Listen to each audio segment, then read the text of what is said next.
told your friend you're not okay? And tell me what's wrong and why you never said you felt that way. And guess you're trying to stay strong and fake a smile until I look away. But I've known you too long, it hurts to watch your blue eyes fade to gray as you fade away. As you Hey up, right, this here Royal Enfield 411 Scram. Hopefully last week you saw my review of this bike, which to be honest was a sort of a first impressions video. Well, it wasn't. I had the entire day on one of these bikes. So I got a far more comprehensive idea of what it was all about than I would have done if I'd just taken it out from a dealer for a couple of hours. But that's no substitute for having a bit of hands-on experience with a bike like this for a few days, which is what I've had now. And I've had enough time and put enough miles on this bike to be able to sort the wheat from the chaff, if you like, as to what it's really like and what it's really suitable for. Because that's what people really need to know when they're trying to choose a bike. They're not interested in specs, because specs don't really mean anything, not to your average rider. Now, we already know that Royal Enfield are pitching this as an urban scrambler, an urban commuter. We all know that if you want to travel independently, i.e. you don't want to use public transport, a small capacity motorcycle is the king of the road on an urban commute. It's quite simply the fastest and most convenient way of getting around. It's also the cheapest way of getting around, far cheaper than driving a car anyway. And then when you get to work, it's easier to get your bike parked up, and generally speaking you won't have to pay any parking charges. The Scram 411 is very agile and nippy in traffic. The riding position gives you a good view of what's going on around you and ahead of you, and it feels light and manageable in tight turns at low speed. It's an ideal commuter.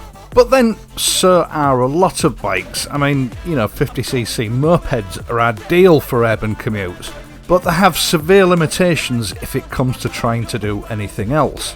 And that's where the Scram 411 starts to shine. For a start, it's a scrambler based on the Himalayan, with only a slight decrease in ground clearance and suspension travel, designed so that it can take the very worst pothole-strewn urban highways in its stride. So yes, it ticks all the boxes for urban commuters.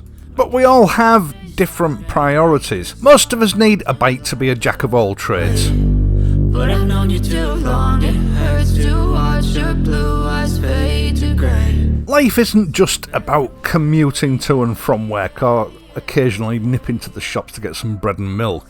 A motorcycle is a symbol of freedom, or at least that's what it means to most bikers.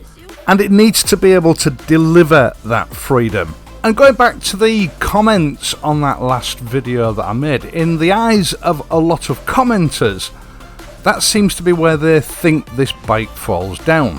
With a proliferation of comments saying it's not fast enough and it's not powerful enough for long distance travel. So for the most part of the last week that I've had this bike, that is exactly what I set out to explore. Whether this bike is safely and competently able to carry out long distance trips on all roads, not just back roads, motorways, dual carriageways and fast A roads. The terminal velocity on this bike I think is round about 75 miles an hour. And it's clear from the comments that I've received that there's this strange philosophy that in order to be able to travel safely at a 70 mile an hour limit, you need to be able to accelerate up to 80 or even 90 miles an hour to, in inverted commas, get yourself out of trouble. Now, I'm going to be a little bit blunt and I might ruffle a few feathers with what I'm about to say. But if you're on a motorway or a dual carriageway travelling at 70 miles an hour, You feel the need to overtake a slow moving vehicle, and you decide to choose a moment where there's a vehicle approaching you from the rear at 80 miles an hour to pull out and overtake that vehicle. You're an idiot. Yes, that vehicle that's approaching you from the rear is breaking the speed limit, is breaking the law. But here in the UK, and I suspect in a lot of other countries, there's nothing in the road traffic laws that say you're allowed to do the same thing just because you can't wait for a few seconds. In a situation like that, you've just committed a reckless driving or driving without due care and attention. The answer to this problem is not get a motorcycle with more power and more speed. The answer is to re-evaluate your own driving skills. And if you live in a country where the speed limit is 80 miles an hour or 90 miles an hour or more, and you want to tour and travel long distances on the motorways, this bike is not for you. Right, so I'm sorry about that little lecture, but I don't want to spend the next 2 days dealing with multiple examples of that exact same argument in the comments section. Let's get on. Now, as we've already established in the previous review, this bike is perfect for your average A and B roads. Unless you've been living under a rock for the last couple of years, you will know that here in the UK a lot of de-restricted roads are now being dropped to 50 mile an hour zones. And we're going to see a similar drop on motorways in the near future. In fact, it's already started, with vast sections of motorways being limited to 60 miles an hour around the country, some of them even lower.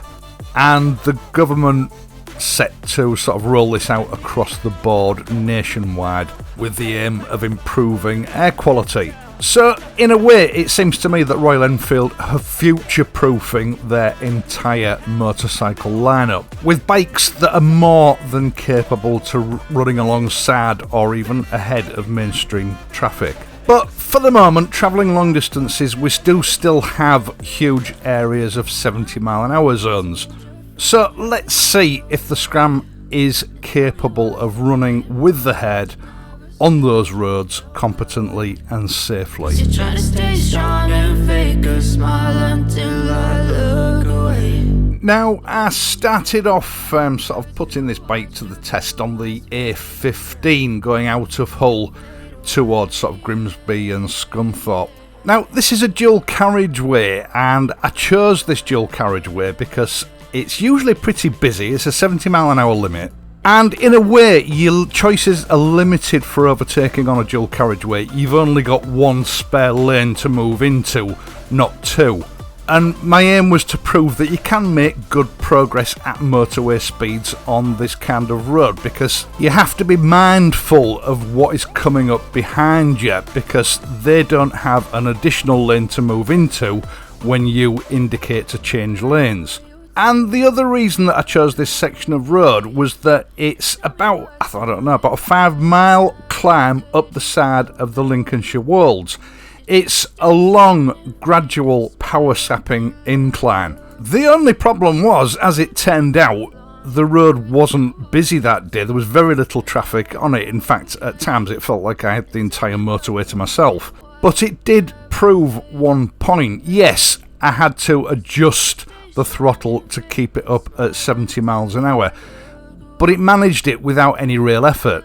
I'm going to stick my neck out and suggest that the engine on this bike has actually been governed by Royal Enfield rather than it just being incapable of producing more power than it does, because as the incline began to bite and gravity took its toll, just a quick adjustment of the throttle soon brought it up to 70 miles an hour again and kept it there. You're climbing all the time on this section of road, and the gradient does change, so occasionally it'll drag your speed down a little bit and a flick of the wrist will be required to bring it back up, just as it does with any other vehicle. But the 411 managed it without any problems at all, so you're still going to be able to maintain motorway speeds on just about any motorway in this country.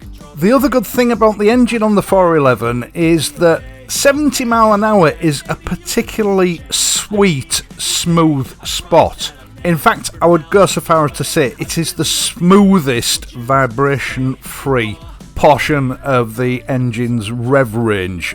don't get me wrong, the engine's humming, but it doesn't feel stressed at these speeds, and it feels as though it could just do it all day.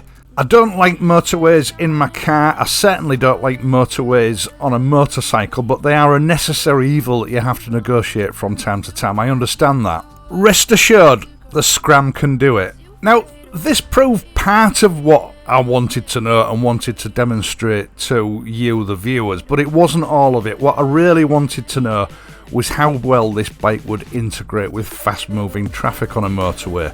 So I had to resort to the M62, which thankfully was a fair bit busier.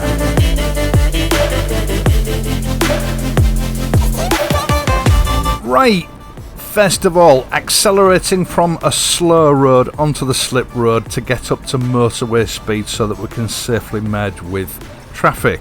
Now, I know that quite often slip roads are designed on an incline to help vehicles accelerate onto the motorway. I didn't have that luxury on this occasion. I was relying on the bike's own capabilities to get it from 40 miles an hour up to motorway speeds. And the bike managed it without any real effort, and I certainly didn't feel as though I was wringing the Scram's neck to achieve it. A smooth, safe integration with the motorway traffic without any hassle or drama. Now, once again, I wanted to get the bike up to 70 miles an hour to run at normal motorway speed. And I found this pretty typical across the country these days. The inside lane is full of cars quite happy to potter along at 60 miles an hour. Absolutely nothing wrong with that, and it gave me plenty of opportunities to change lane in order to overtake, to demonstrate that this bike can do it without any hassle. Now, I'm going to be completely honest, I wasn't really sure what to expect with the Scram. I know that it's based on the Himalayan, but I've got no experience of the Himalayan. And I did, like a lot of people, suspect that it would feel like you were riding on a knife's edge with this bike, you know, right on the very edge of its capabilities, and that it would perhaps be a slightly worrying and precarious experience. It wasn't like that at all. Like a lot of suspension setups, this bike is at its best at sort of 40 to 70 miles an hour. That's when the suspension is at its most efficient. It keeps the tyres in contact with the road, and it makes you feel very safe and secure. There's absolutely no front end twitchiness, and stability either in a straight line at speed or whilst overtaking is impeccable. Now, on the day that I actually filmed this, I covered about 140 miles, and there were a couple of things that surprised me. One was overall comfort. Despite the suspension being a little bit on the taut side, the seat soaks up a lot of the bumps, and I actually found that I was able to stay in the saddle far longer than I often am able to do on other bikes. I know Royal Enfield told me that they put a lot of effort into the design of these seats to make sure that they were comfortable long term, and that effort has paid off, there's no doubt about it. You could stay in the saddle on this bike literally all day. Despite its diminutive engine size and modest power output, this bike is going to make a great long distance tourer. There's absolutely no doubt in my mind. The Scram 411, I think, is a benchmark example that a motorcycle doesn't have to have a high power output and a big engine to be a damn good tourer. The Scram 411 is not a high speed racing machine, granted. But let's face it, the only place for racing machines is on a racetrack, not the public roads. We've all heard that expression throughout our lives, jack of all trades and master of none. Personally, I think the Scram turns that phrase on its head. It's a multi-purpose motorcycle. It'll get you to work, it'll get you to the shops, it'll get you out for a day of fun with your mates. As I've seen on other YouTube channels, it's also a pretty competent off-roader. And yes, it's also a very competent tourer. I know that Royal Enfield showed us some examples of aluminium luggage. I don't think it's been released yet, but it is in the pipeline. Add those to this bike, and there's absolutely no doubt in my mind, this bike will get you to work Monday to Friday, week in, week out, and then when it's time for a bit of a break, it'll take you on a long distance tour just about anywhere you want to go. I'm not sure about jack of all trades, master of none. This bike is just a jack of all trades, and it's pretty damn good at all of them. Now, just putting styling to one side for a moment, I know Royal Enfield's modern classic bikes are a big draw, and the way a bike looks can be a big deciding factor when you're looking for a bike. But I'm going to say this: if styling either way isn't an issue for you and you like the look of the Scram, as a pure multi-role do-anything motorcycle, this is the best bike Royal Enfield have made to date. I'm not over impressed with the Tripper. I managed to get it set up okay, and I know how to use this sort of device. I found it a bit glitchy, and I didn't actually manage to get it working competently to a stage where I could trust it. It might be my phone that's at fault rather than the Tripper, but I found that it just kept freezing up after a couple of miles, and I'll be honest, I just didn't have the time available to get to the bottom of what the problem was.